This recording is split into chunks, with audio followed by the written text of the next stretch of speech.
بعد فقد سبحانه وتعالى في كلامه القديم والفرقان الحميد أعوذ بالله من الشيطان الرجيم بسم الله الرحمن الرحيم والذين جاهدوا فينا لنهدينهم سبلنا وإن الله لمع المحسنين صدق الله العظيم. அளவற்ற அருளாளனும் நிகரற்ற அன்புடையவனுமாகிய எல்லாம் வல்ல அல்லாஹுவின் பெயரால் துவங்குகிறேன்.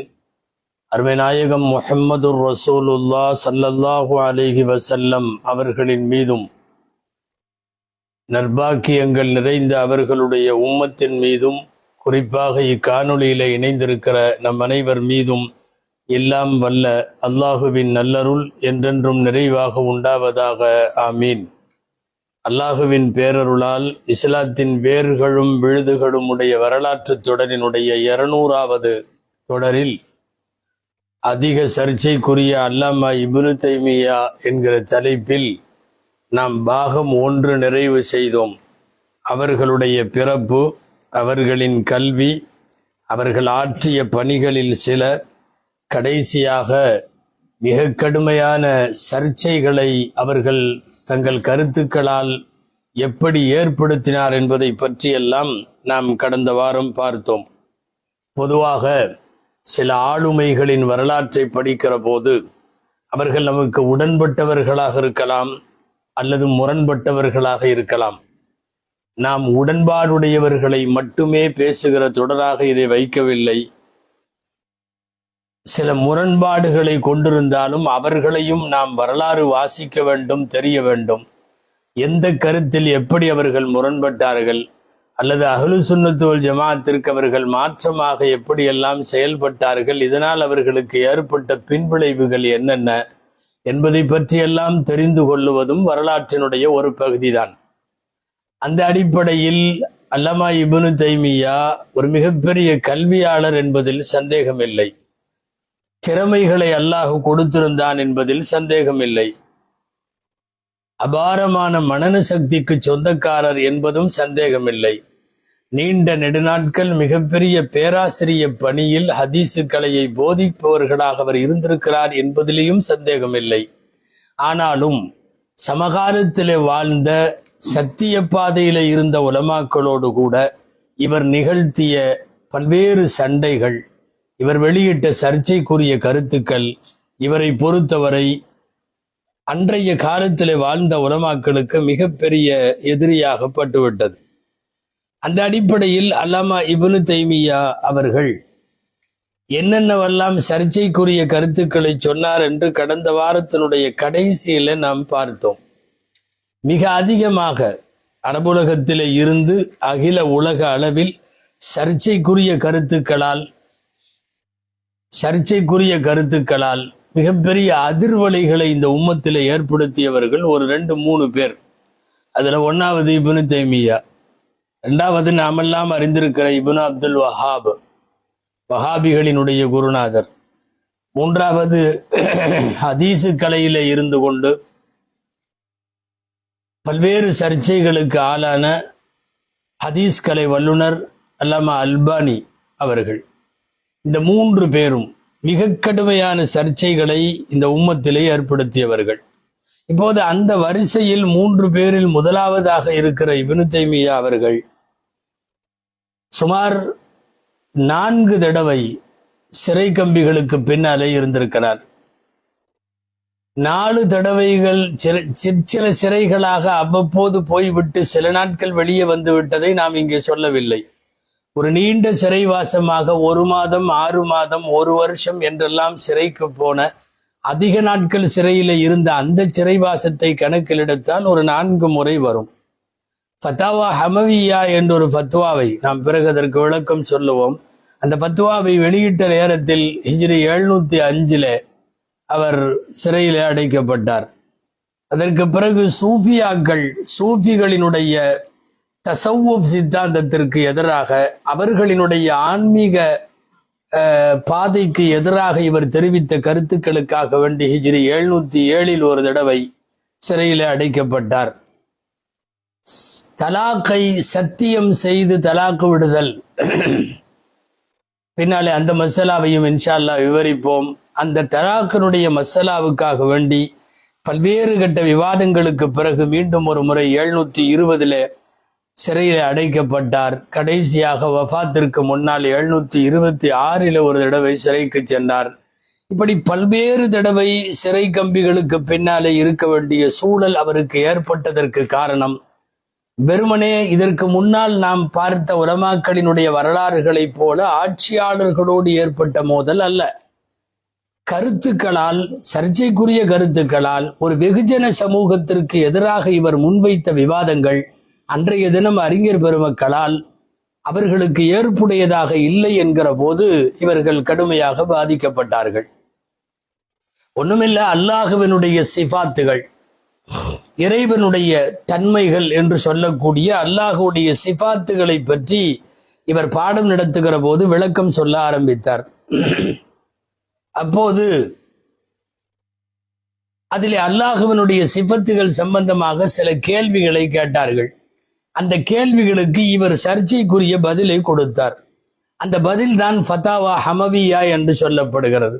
அல்லாஹ் வார்த்தைகளால் பேசுகிறான்.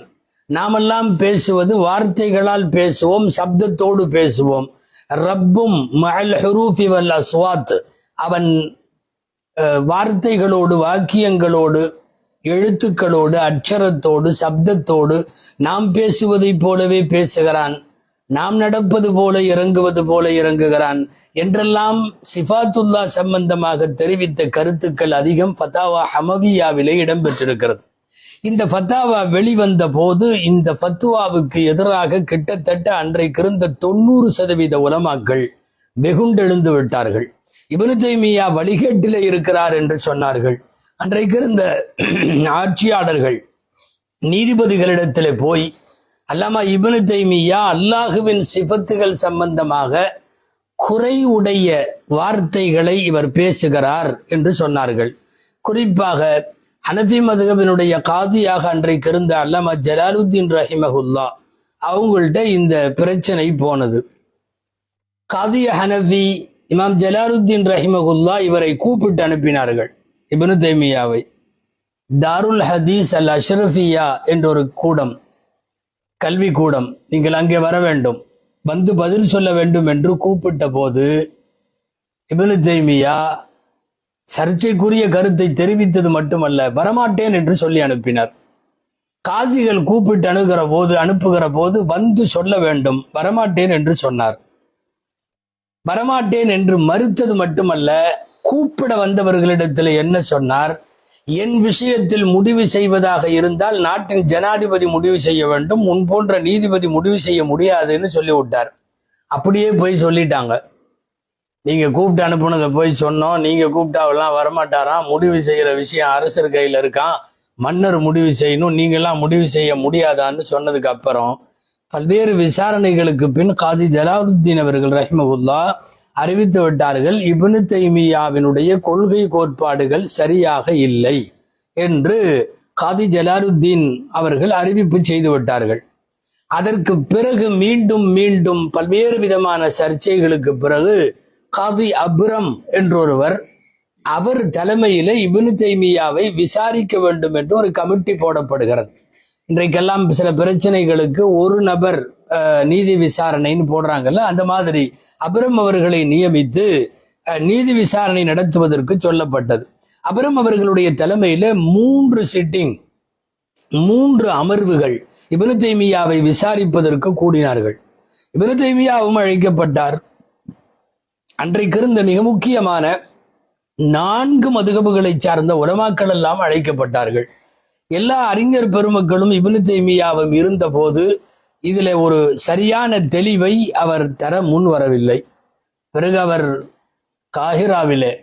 கைரோவிலே சிறையிலே அடைக்கப்பட்டார். அது முக்கியமான காரணம், அல்லாஹ் சப்தங்களோடு எழுத்துக்களோடு பேசுகிறான். இது மட்டுமல்ல, அவனுக்கு உருவத்தை கற்பிக்கிற விதத்தில் யும்கினு லஹு அன் யுஷார இலல்லாஹ், அல்லாஹுவை நோக்கி சுட்டி காட்ட முடியும் என்ற ஒரு கருத்தை பேசினார். சுட்டி காட்ட முடியும் என்கிற இடத்தில் இறைவன் இருப்பதானால் அது உருவத்தை ஒப்பிடுவதற்கு சமமாகிவிடும்.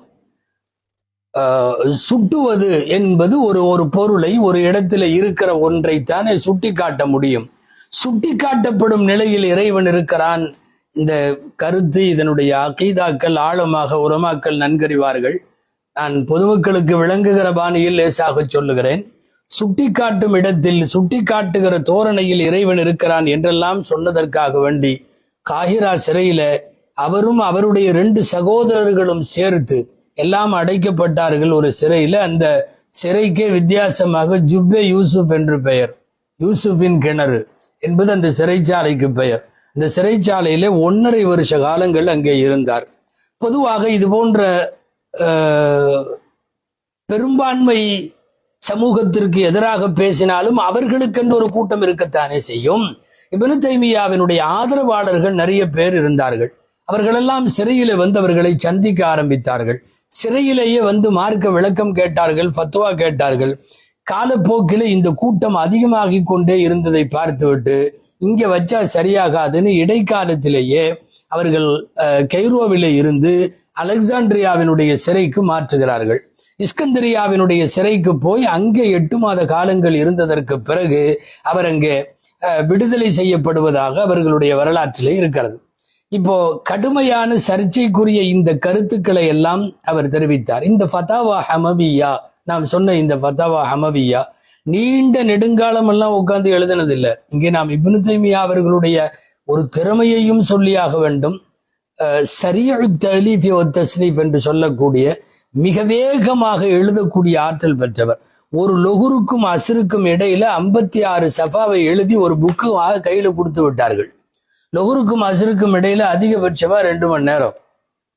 ஒரு 2 மணி நேரத்துல 56 சஃபா கொண்ட, அதுவும் ஆழமான அகீதா பிரச்சனை, கொள்கை சார்ந்த பிரச்சனைகளை முழுசா எழுதி கையில கொடுத்துட்டாங்க. அந்த ஃபத்தாவா ஹமவியா தான் இங்க மிகப்பெரிய அளவில் கொந்தளிப்பை ஏற்படுத்தியது. அதன் காரணமாக அவர்கள் சிறைக்கு போனார்கள். அதற்கு பிறகு சூஃபியாக்களை மிக கடுமையாக விமர்சித்தார்கள். அத்வைதம் என்று சொல்லி அல்லாஹுவை தவறாக புரிந்து கொண்ட ஒரு கூட்டம் என்பதை போல சூஃபியாக்களை, ஏறத்தாழ சகட்டு மேனிக்கு எக்கச்சக்கமான சூஃபியாக்கள் இவரால் பாதிக்கப்பட்டிருக்கிறார்கள். நாம் இதற்கு முன்னாலே பார்த்த ஏராளமான வலிமார்களுடைய வரலாறுகளில் இப்னு தைமியா அவர்களை எதிர்த்ததாக அவ்வப்போது அந்தந்த தொடர்களில் சொல்லி கொண்டு வந்திருக்கிறோம். அந்த அடிப்படையில் சூஃபியாக்களை எதிர்த்ததற்காகவும் மிகவும் சிறை சென்றிருக்கிறார். மறுபக்கம் இவர் வாழ்நாளிலே ஆற்றிய பணிகளில் சர்ச்சைக்குரிய கருத்துக்கள் ஒரு பக்கம் இருக்க, மிகப்பெரிய தைரியசாலியாகவும் இருந்திருக்கிறார். ஏன்னா ஒரு ஊரே தொடர்ந்து எதிர்ப்பு தெரிவிக்கிற போது 4 மதுகபுகளை சார்ந்த பெரிய பெரிய மார்க்க அறிஞர்கள் எதிரிலே களமாடி நிற்கிற போது என்ன இருந்தாலும் நிறுத்த மாட்டேன் என்கிற பிடிவாதம் இருக்குதா இல்லையா? அந்த பிடிவாதம் இப்னு தைமியாவுடையது. சில பேர் இப்னு தைமியாவை மிக அதிகமாக பாராட்டக்கூடிய சில பேர், குறிப்பாக ஷேகுல் இஸ்லாம் என்ற அவர்களுக்கு அடைமொழி எதனால் ஏற்பட்டது என்கிற காரணங்களை எல்லாம் வரிசைப்படுத்துகிற போது ஒரு காரணி இதைத்தான் எழுதுகிறார்கள்: அவருடைய கொள்கையின் மீதான பிடிவாதம். யாருக்காகவும் அந்த கொள்கையில அவர் தன்னை இறக்கி கொள்வதாக இல்லை. வாழ்க்கையில சில ஜிஹாதுகள்லையும் பங்கெடுத்திருக்கார். ஒரு ஆலிமாக மிகப்பெரிய அளவில் சர்ச்சைக்குரிய கருத்துக்களை வெளியிட்டு அதன் வழியாக சிறை, நீதிபதிகளுக்கு எதிராக, உலமாக்களுக்கு எதிராக என்றெல்லாம் ஒரு ட்ராக். மறுபக்கம் ஜிஹாதிலையும் பங்கெடுத்திருக்கிறார்கள். மிகப்பெரிய ஜிஹாத் என்பது தாத்தாரிகளோடு இவர்கள் எடுத்த ஜிஹாது. தாத்தாரியாக்களுடைய படையெடுப்பு அப்போது அந்த பகுதியில கடுமையாக இருந்தது. அது ஒண்ணு.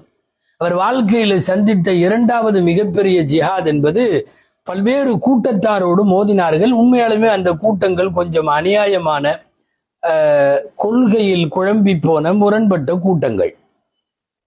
கஸ்ரவான் என்ற ஒரு மலை, அந்த மலைவாசிகளை அஸ்ஹாபுல் ஜிபால் என்று சொல்லுவார்கள், அஸ்ஹாபே கஸ்ரவான் என்று சொல்லுவார்கள். அவர்களோடு மோதினார்கள். அவங்களுக்கெல்லாம் பேர் என்னன்னா, இஸ்மாயிலியான்னு ஒரு கூட்டம், நுசைரியான்னு ஒரு கூட்டம், ஹாக்கிமியான்னு ஒரு கூட்டம், பாத்தினியான்னு ஒரு கூட்டம்.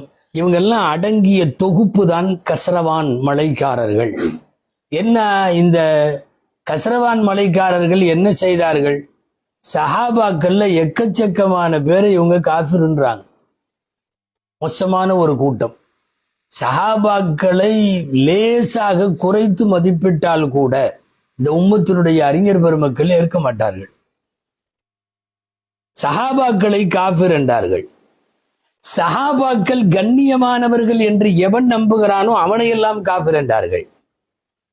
முத்ஆ என்று சொல்லக்கூடிய இடைக்கால திருமணம் அல்லது நேரம் குறிப்பிடப்பட்ட திருமணம், 3 நாளைக்கு ஒரு மனைவி அல்லது 30 நாளைக்கு ஒரு மனைவி என்று உடன்படுத்தி வைத்துக் கொள்ளுகிற ஒரு குறுகிய கால திருமண உடன்படிக்கை இருக்கிறது அல்லவா, அதை மறுப்பவர்களெல்லாம் காஃபிர் என்றார்கள். அப்படின்னா அந்த திருமணத்தை அவர்கள் ஏற்றுக்கொண்டார்கள். இரத்தம் கூடும், பன்றி இறைச்சி கூடும் என்றெல்லாம் கூட இவர்கள் அறிவிப்பு செய்ததாக இந்த கூட்டத்தாரினுடைய கொள்கைகளில் இருக்கிறது. சொர்க்கம் என்பது ஒரு விதமான மாடல் தான், சொர்க்கம் என்பது ஒரு விதமான கற்பனை தான், அது நேரடியாக உள்ள இடம் அல்ல என்றெல்லாம் எக்கச்சக்கமாக கொள்கைகளிலே குழம்பி போன இவர்கள். அப்போதுதான் இப்னு தைமியா சொன்னார், அலி ரலியல்லாஹு அன்ஹு அவர்கள் ஹவாரிஜிகள் என்கிற மோசமான பிரிவோடு எப்படி போர் நடத்தினார்களோ அதுபோன்று இவர்களோடு போர் நடத்தியே ஆக வேண்டும், நீங்கள் யார் வராவிட்டாலும் நான் போர் செய்வேன். அவர்களோடு ஜிஹாது செய்தது மட்டுமல்ல, இப்னு தைமியா அந்த போரிலே ஜெயித்தார். அவர் செய்த மிகப்பெரிய ஜிஹாது என்று அவர்கள் வரலாறு எழுதுகிறது. இரண்டாவது, தாத்தாரிகள் யுத்தம் என்று சொன்னோனே தாத்தாரிகளோடு நீண்ட ஒரு வரலாற்று நிகழ்வு இவருக்கு இருக்கிறது.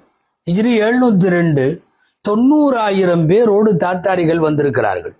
90,000 பேரை அழைத்து கொண்டு படையெடுத்து கொண்டு அவர்கள் வந்து இஸ்லாமிய நகரங்களுக்குள், குறிப்பாக இவர்கள் இருக்கக்கூடிய திமிஷ்க் பகுதிக்கெல்லாம் தாத்தாரிகள் நுழைகிற போது இவர்களோடு பேச்சுவார்த்தை நடத்த மக்கள் சார்பாக அனுப்பி வைக்கப்பட்டவர் இப்னு தைமியா.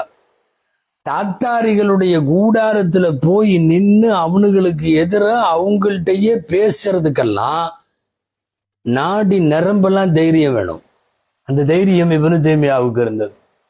போய் பேசினார், நடக்கிறது நடக்கட்டும், நீங்கள் செய்வது அக்கிரமம், உங்கள் படையெடுப்பு அக்கிரமம், நீங்கள் சாப்பிடுவதெல்லாம் அசத்தியமான உணவு, அது ஹராமான உணவு, கொள்ளையடித்து சாப்பிடுகிற உணவு, இறைவன் உங்களை விடமாட்டான். இதையெல்லாம் தாத்தாரிகள்கிட்ட பேசணும்னா, ஒரு தாத்தாரி வழியில வந்து யாரையாவது நிறுத்தனா சப்த நாடியை ஒடுங்கி போய் கையை தூக்கி என்ன கொல்றதுன்னா கொன்று அப்படின்னு சொல்ற மாதிரி பயந்து போயிருந்த ஒரு கூட்டத்திடத்திலே போய் பேசுவது என்பது சரி. தாத்தாரிகளுக்கு எதிராக மக்களை திரட்டினார்கள். திமிஷ்கில் இருந்து கைரோ வந்தார் இப்னு தைமியா. வந்தவர் அங்க உள்ள எல்லா மக்களையும் கூட்டி ஜிஹாதினுடைய கிளர்ச்சியை ஏற்படுத்துறார். அந்த புரட்சிக்கு வித்திடுகிறார். நீங்க கிளம்புங்க, விடக்கூடாது, நீங்க யாராவது போருக்கு வரலன்னா அல்லாஹ்ட்ட பதில் சொல்லி ஆகணும்.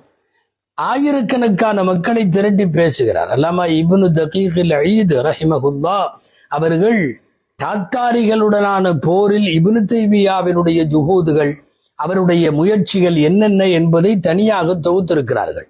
30 வருஷ காலம் தாத்தாரிகளோடு மல்லு கட்டிய ஒரு ஆலிம் பெருந்தகை இப்னு தைமியா தான் என்று அவர் எழுதி வைத்திருக்கிறார். தூதுவராக பல கட்டங்களிலே போயிருக்கிறார்கள். கைரோ மக்களை கூட்டி வைத்துக் கொண்டு கைரோவினுடைய பொது இடத்தில் மைதானத்தில் நின்று கொண்டு இப்னு தைமியா பேசிய உரை என்ன தெரியுமா? ஃபஇன் ததவல்லவ் யஸ்தப்தில் கௌமன் கைரக்கும் சும்ம லா யகூனு அம்சாலக்கும். நீங்க மட்டும் இந்த போர்ல கலந்துக்கலன்னா அல்லாஹ் சொல்ற வாக்கியம் ஒன்ன சொல்றேன்னு சொல்லி ஞாபகப்படுத்துறாங்க. நீங்கள் மறுத்தீர்களே ஆனால் இறைவன் வேறு ஒரு கூட்டத்தை உங்களுக்கு பதிலாக கொண்டு வருவான், அவர்கள் உங்களை போல இருக்க மாட்டார்கள் அப்படின்னு ஒரு ஆயத்து இல்லையா? அந்த சூரா முஹம்மதுடைய கடைசி ஆயத்.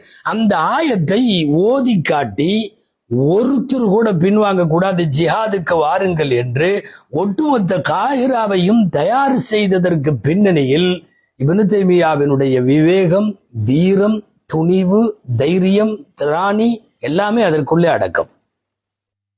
தாத்தாரிகளுடைய தலைவர்களுக்கு முன்னாடியே கொஞ்சம் கூட பயப்பட மாட்டார். ஹாலுகான்னு சொல்லி தாத்தாரிகளுடைய தலைவர், அவர்கிட்ட ஒரு நபருக்கு நீதி வாங்கி கொடுக்கறதுக்காக நீ வா எங்கூடன்னு கூட்டிட்டு போயிட்டார்.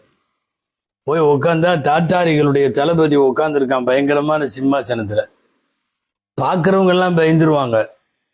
பொதுவா அந்த அந்த அந்த மங்கோலியர்களுடைய இதெல்லாம் அப்படிதான் இருக்கும். நேரா போய் உட்கார்ந்தவர் யாரை கூட்டி வந்திருக்கிறாரோ அவருடைய நீதத்துக்காக பேசுறார். தளபதி கிண்டல் பண்றதுன்னு முடிவு பண்ணிட்டான். இப்னு தைமியாவை பார்த்து கொஞ்சம் கிண்டலா, நீங்களாம் பெரிய ஆளாச்சே, நீங்களாம் இங்க வர வேண்டியது இல்லையா, கூப்பிட்டுட்டு தான் நானே வந்திருப்பனே அப்படின்னு கொஞ்சம் கிண்டலா சொன்னான். உடனே சொன்னார் இப்னு தைமியா, ஃபிரௌனை தேடி மூசா தான் போனாரு, ஃபிரௌன் வரல, அதனால எந்த பிரச்சனையும் இல்லை, நான் உங்ககிட்ட வந்ததுன்னார். முதல்ல இப்படி பேசுறதுக்கு தைரியம் வேணும் இல்ல, பார்த்த உடனே பூரா நடுங்கி குளிரெடுத்து போய் அந்த மாதிரி உள்ள சூழ்நிலையில அந்த தளபதிகிட்ட பேசுறதுக்கான தைரியம், இது இப்னு தைமியாவினுடைய வாசகம்.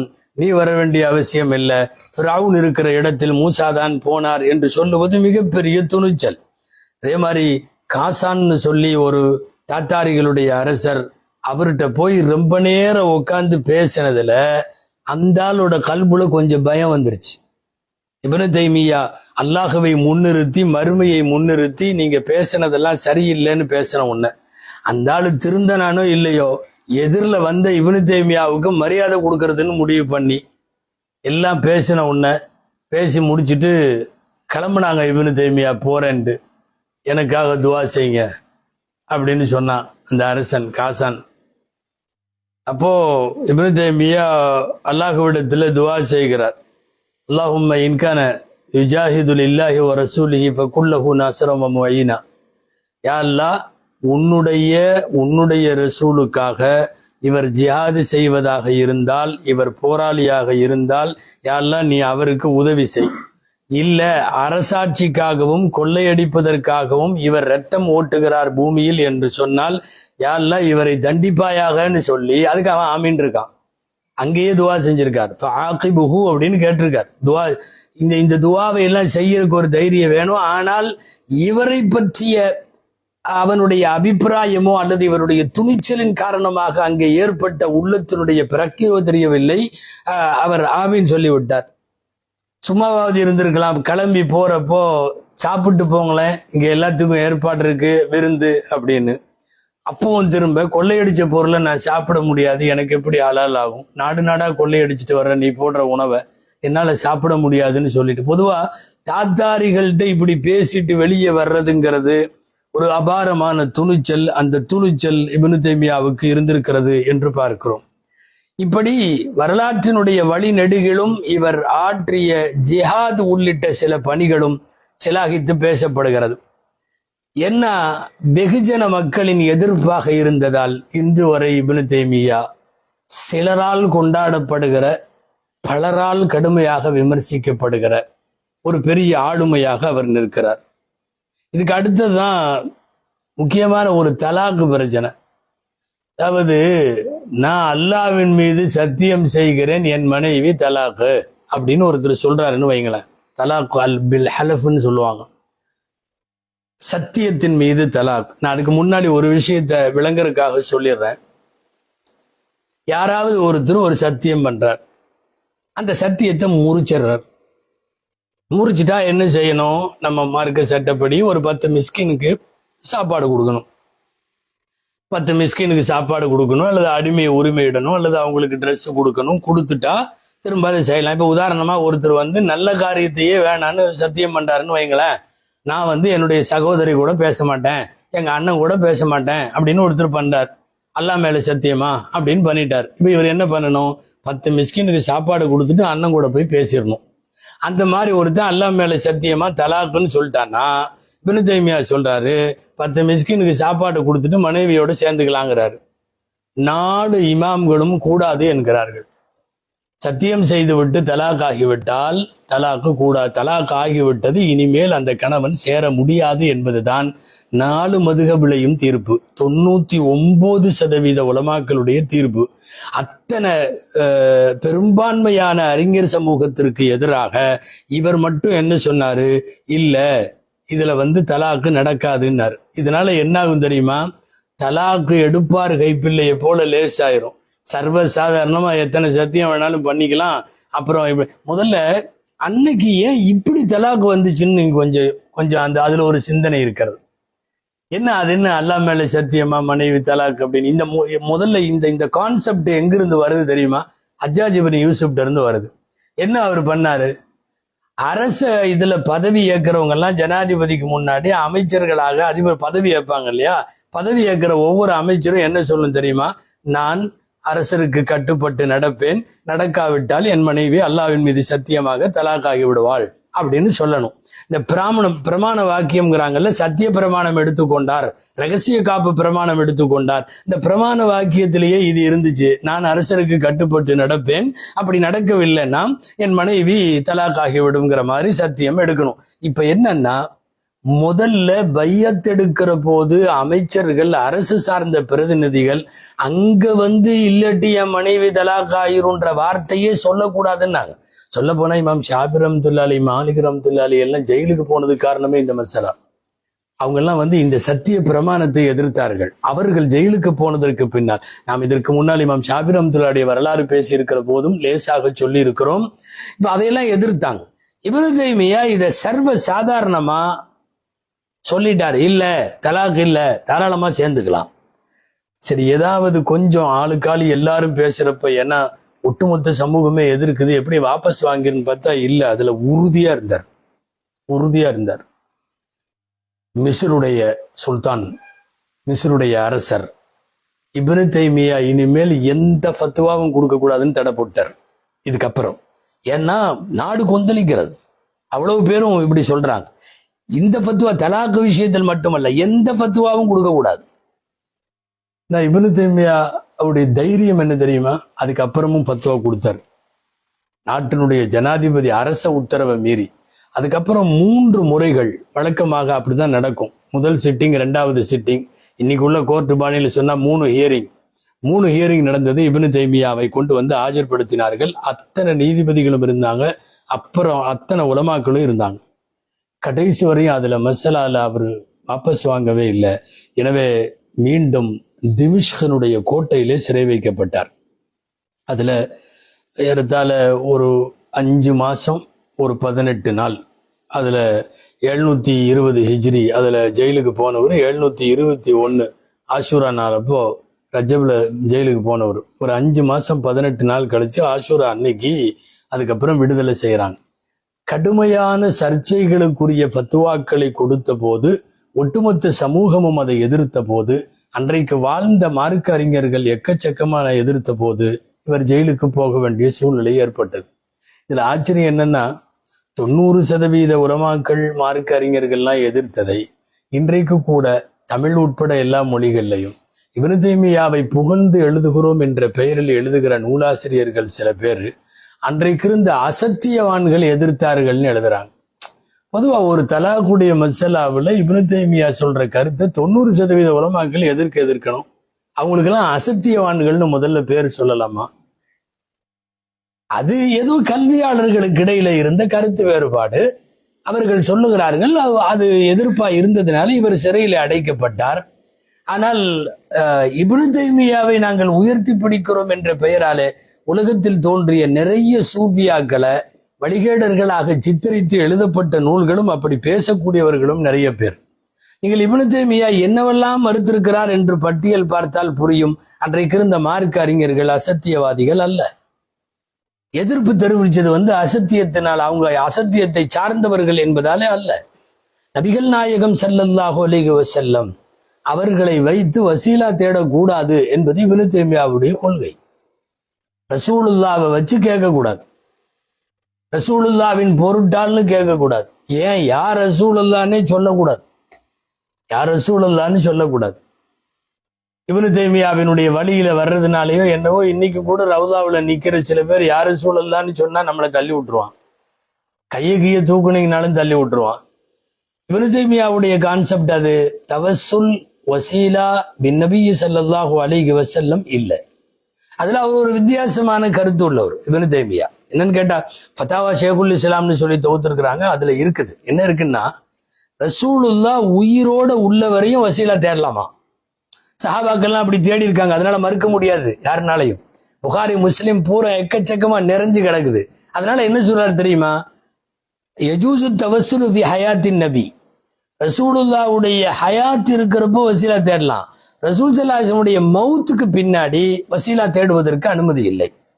அவங்க ஒரு பக்கம் சொல்லிக்கிட்டே இருக்க வேண்டியதான், நம்ம ஒரு பக்கம் யா ரப்பி பில் முஸ்தபான்னு தவறாம கேட்டே இருக்க வேண்டியதான். யா ரப்பி பில் முஸ்தபா பல்லிக் மகாசிதனா, அருமைநாயகம் ஸல்லல்லாஹு அலைஹி வஸல்லம் பொருட்டால் எங்களுடைய தேவைகளை, எங்களுடைய கோரிக்கைகளை நிறைவேற்று அப்படின்னு அர்த்தம் அதுக்கு. இப்ப வசீலாவை கூடாது என்று மறுத்த போது அன்றைக்கு வாழ்ந்த இந்த உம்மத்தினுடைய ஜும்ஹூர்கள் என்று சொல்லுகிற பெரும்பான்மை அறிஞர் சமூகம் அதை கடுமையாக எதிர்த்தார்கள். இப்படி நிறைய மசாலாக்கள். எந்த அளவுக்குன்னா, நபிமார்களுடைய கபறுகள் மீது கட்டடமாக கட்டப்படுவது கூடாது என்கிற கருத்து இவர் வழங்கிய பத்துவாக்கள்ல உள்ளது. அப்ப ஏற்கனவே இருக்குதே. இப்போ நீங்க இப்ராஹிம் அலி இஸ்லாமுடைய கபரு பாருங்க, சாலிக் அலி இஸ்லாமுடைய கபரு பாருங்க, ஹூத் அலி இஸ்லாமினுடைய கபரு பாருங்க, எங்கெங்க எல்லாம் ஷுஐப் அலி இஸ்லாமுடைய கபரு பாருங்க. கபர் இருக்கிற இடமெல்லாம் அதுக்கு ஒரே போடு என்ன தெரியுமா? நபிமார்களின் அடக்கத்தலங்களாக இப்போது இருக்கிற அடக்கத்தலங்கள் அது நபிமார்கள் அடங்கிய இடமே அல்லன்னு போட்டார். அப்படி கட்டிட்டாங்க. பதில் என்ன சொல்லுவீங்க? அதெல்லாம் சரியான சாபித்து கிடையாது, உறுதி கிடையாது. அங்கதான் அந்த நபிமார்கள் அடங்கியிருக்காங்கன்னு சொல்ல முடியாது. மொத்தத்தில் கபறுகளின் மீது கட்டடம் எழுப்புவது அல்லது 1-2 செங்கற்களை வைத்து பிற கபறுகளை விட அதை வித்தியாசப்படுத்தி காட்டுவது என்பதற்கு இப்னு தய்மியாவிடத்தில் இடமில்லை.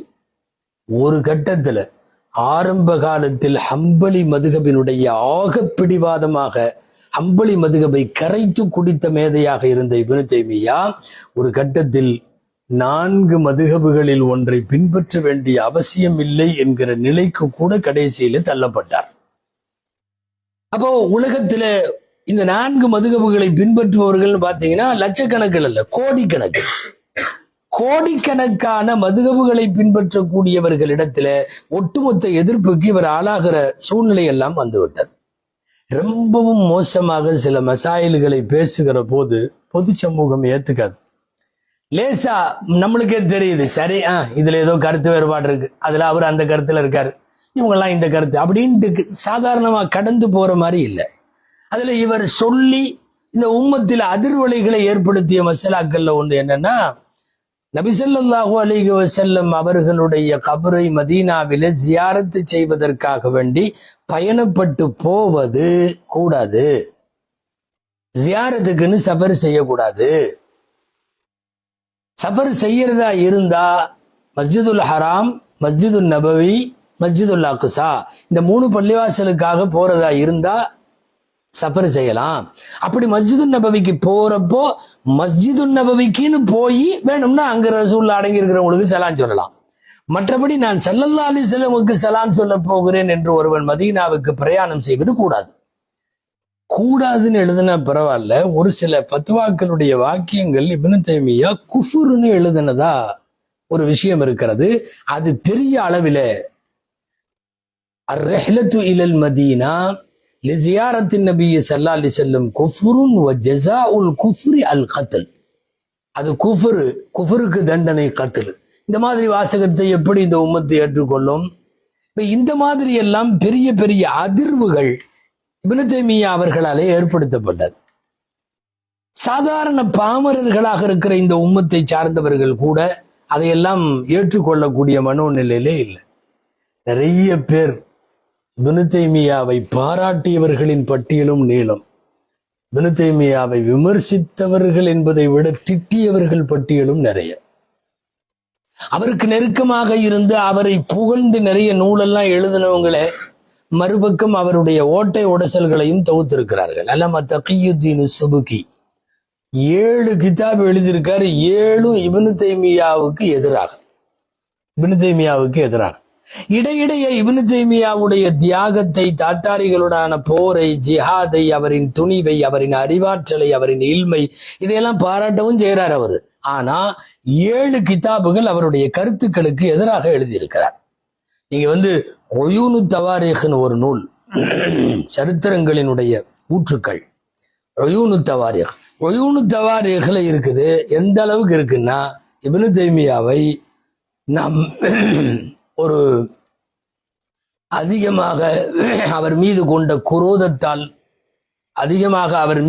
குரோதத்தால் நாம் இப்படி சொல்லுவதாக நினைக்க வேண்டாம். வரலாற்று நூல்களிலேயே இருக்கிறது. ஹுவ தால்லுன் என்று எழுதுகிறார்கள்.